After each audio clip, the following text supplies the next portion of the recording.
Welcome to Brain Vision. So how many metric tons of water fell on the city, and how many gallons of water fell on the city? So we can say that the area of the city is 40 square kilometers, and we have a depth of 1 centimeter. So we can say 40 square kilometers multiplied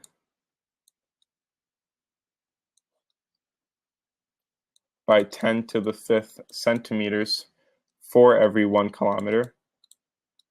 We can square this entire term.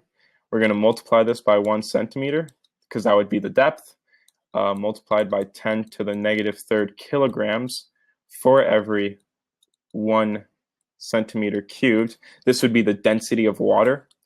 And then we have for every 1 metric ton,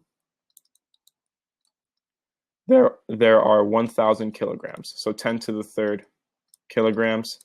And so we have 4 times 10 to the 5th metric tons of water.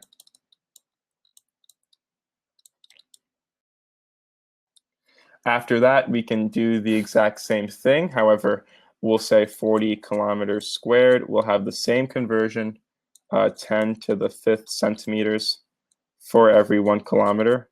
Square this entire term. We're going to multiply it by, again, 1 centimeter.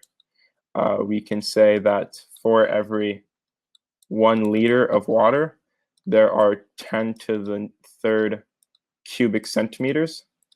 So this would be, again, the density of water in terms of liters per centimeters per cubic centimeters.